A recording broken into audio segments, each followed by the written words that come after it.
1:8. Kamu akan menjadi saksi, martur, marturia, bahasa Indonesianya martir, bukan martir ya, martir, mati syahid, mati ketika Roh Kudus turun atas kamu. Jadi konsekuensi kita ini jadi saksi memang ujung-ujungnya martir. Makanya 11 rasul kecuali Yudas, saudaraku, semua mengalami mati yang naas. Ada yang mengatakan, saudaraku, Yakobus, James, ya, Apostle James matinya dibakar hidup-hidup. Petrus dia disalibkan terbalik. Mula-mula dia sangat biasa, tapi dia merasa nggak layak. Dia mohon, janganlah kusalibkan seperti Yesus Tuhanku, balikkanlah. Kalau Yesus berada di atas, dia berada di bawah.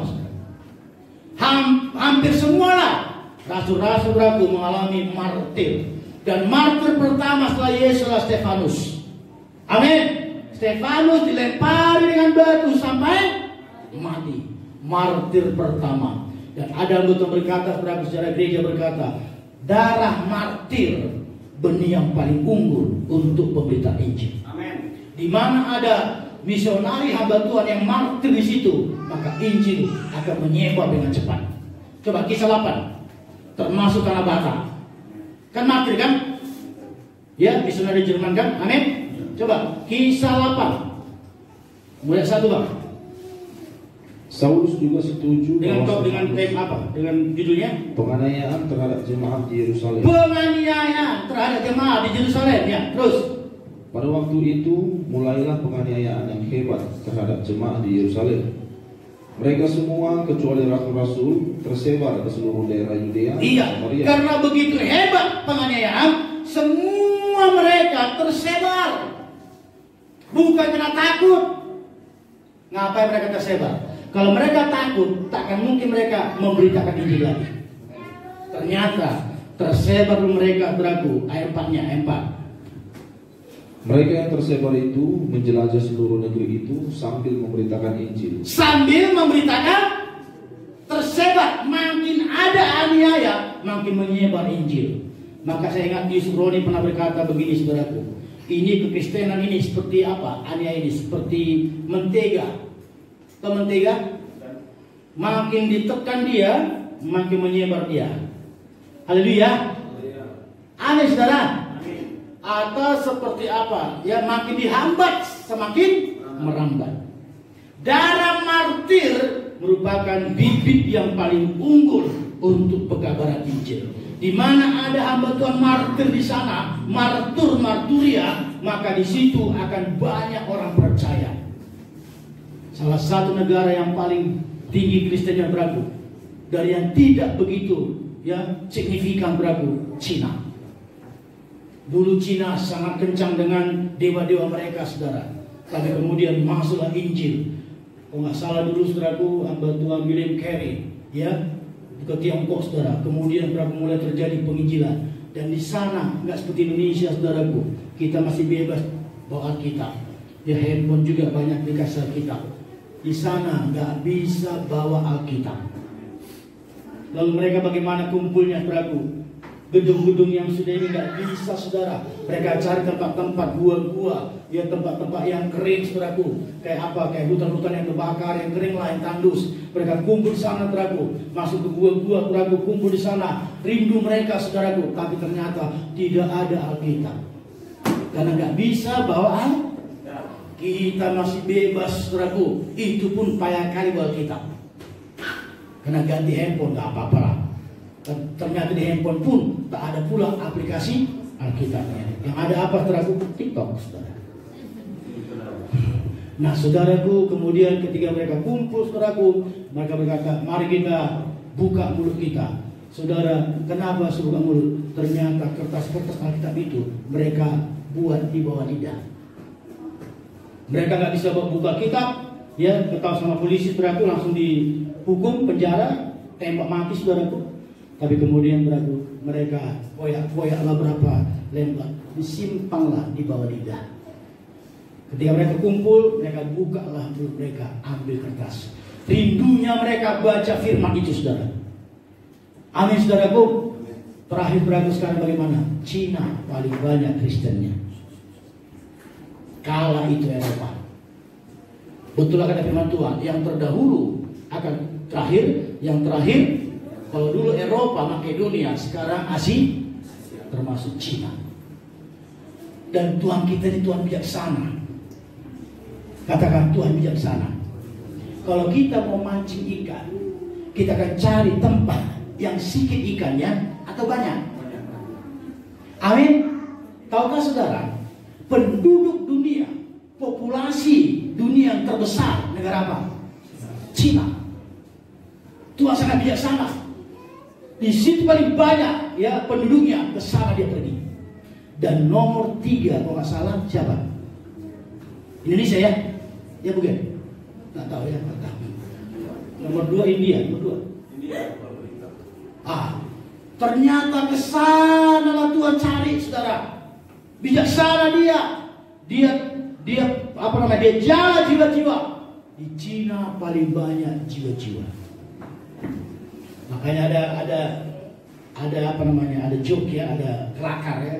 Lalu Job berkata, kenapalah waktu Taman Eden itu Adam dan Hawa tidak orang Chinese? Namanya kenapa? Kalau orang Chinese kian dia nampaknya ular langsung direbus. Karena yang paling sering makan begitu Chinese. Yang ular lah, katak lah, apa lagi? Banyak sebenarnya. Kalau kita kan gigi kita kan kecoa mungkin ya. Tapi kalau kita nggak begitu saudara, B2, B1, B3, omega dan sebagainya saudara. Puji Tuhan. Di Cina paling tinggi ya perkembangan kekristenan, karena di sana paling banyak terjadi mati. Sampai pemerintah itu berkata, wah udah bau amis, karena yang kedapatan ibadah terang-terangan ditembak mati langsung saudaraku. Mayat-mayat bertaburan di jalanan, bau amis lah saudara. Akhirnya di stop lah, gak usah lagi bunuh tempat, penjara aja. Dan di penjara pun saudaraku, sampai mati mereka saudaraku, tetap mereka menginjil. Itu konsekuensinya sebagai saya ingat dulu supir Pak Muntik kita saudaraku, Khalid Situmorang mendiam. Khalid Situmorang saudara. Di koran dikatakan akhirnya saksi kunci, saksi mahkota pemboman gereja Kemenangan Indonesia ditembak mati oleh OTK. Ada perkataan saksi mahkota, saksi kunci. Saksi di dunia ini aja, untuk perkara-perkara dunia pun ada konsekuensinya. Makanya pemerintah kita punya lembaga perlindungan LPSK ya. Nah, ada lembaga perlindungan saksi. Amin. Haleluya saudara. Kenapa? Memang kalau jadi saksi, apalagi saksi utama mahkota, konsekuensinya teratur nyawa. Makanya yang mendiam Khalid Situmorang ditembak mati. Karena dialah saksi mahkota. Dapatnya bom di depan ya rumah ya Pak Munti Buah Kenangan. Saya sekali lagi saudaraku, ya begitulah kejadiannya saudara, karena pelaku itu melihat, mengetahui dialah saksi utamanya mahkota, akhirnya saudaraku dia dibunuh saudara. Untuk perkara dunia saja pun siap menerima ya konsekuensi mati dibunuh, apalagi martir saksi untuk Kristus. Amin saudara. Haleluya. Mau saudaraku mati martir? Nggak usah pun tembak mati saudara. Paling tidak korban nyawa, korban waktu, korban tenaga, korban perasaan. Saudara diejek, dibully. Ya jujurlah saudara, kenapa kita nggak pernah diejek lagi saudara? Mungkin kita nggak begitu sungguh-sungguh kerjakan firman ini, atau kita masih kompromi. Orang tungtak belum kita ikut-ikutan ragu, ya tokido lama kali siapnya, ya dan sebagainya saudara. Orang di sekolah nyontek, kita ikut juga nyontek saudaraku. Gimana bisa bersaksi? Kita mau saksi, kamu bilang, alah, kamu samanya kita nyontek semalam. Allah, kita kan sama, kita itu semalam minum. Kita masih kompromi? Nggak bisa jadi saksi. Makanya dikatakan terangku, kita harus tidak sama dengan dunia ini. Amin, saudara. Haleluya. Markus 16. Oke, sebelumnya ya. Kisah 4. Setelah orang lumpuh berjalan, mereka diperhadapkan dalam satu sidang mahkamah agama. Apa yang terjadi? Petrus Yohanes disidang. Dan lihat apa yang mereka tanya. Ini pertanyaan saudaraku yang perlu kita ingat ya, kita renungkan terus dan kita praktekkan kita saudaraku. Apakah itu? Ayat 7. Lalu Petrus dan Yohanes dihadapkan kepada sidang itu dan mulai diperiksa dengan pertanyaan ini. Dengan kuasa manakah atau dalam nama siapakah kamu bertindak demikian itu? Dengan kuasa manakah atau dalam nama? Berarti dalam nama itu ada kuasa. Dengan tegas Petrus berkata yang penuh dengan Roh Kudus, hai pemimpin-pemimpin umat dan tua-tua, jika kami sekarang harus diperiksa karena suatu kebajikan pada seorang sakit dan harus menerangkan dengan kuasa manakah orang itu disembuhkan, maka ketahuilah oleh kamu sekalian dan oleh seluruh umat Israel bahwa dalam nama Yesus Kristus, amin, dalam nama Yesus Kristus orang Nazaret yang telah kamu salibkan, tetapi yang telah dibangkitkan Allah dan orang mati, bahwa oleh karena Yesuslah orang ini berdiri dengan sehat sekarang di depan kamu. Tegas dia berkata, dalam nama Yesus Kristus. Amin, saudara. Haleluya. Lalu ayat 13 yang perlu kita doakan terus saudaraku. Ketika, baca bang. Ketika sidang itu melihat keberanian Petrus dan Yohanes dan mengetahui bahwa keduanya orang biasa yang tidak terpelajar, heranlah mereka dan mereka mengenal keduanya sebagai pengikut Yesus. Orang-orang yang dalam sidang mahkamah tadi saudaraku melihat dan mengakui keberanian Petrus dan Yohanes. Mereka sangat berani, saudara. Yang tadinya Petrus pribadi, saudara, hanya seorang dayang-dayang perempuan aja, remaja, dia mengatakan, kalau nggak salah, kau salah satu murid Yesus. Disangkal sampai 3 kali. Ini enggak. Tua-tua agama, mahkamah agama langsung. Dia berani berkata, Yesus Kristus, orang Nazaret itulah yang kamu salibkan. Dan Allah telah bangkitkan dia. Dalam nama itulah orang ini bisa seperti sekarang ini berjalan. Sembuh. Ada mujizat.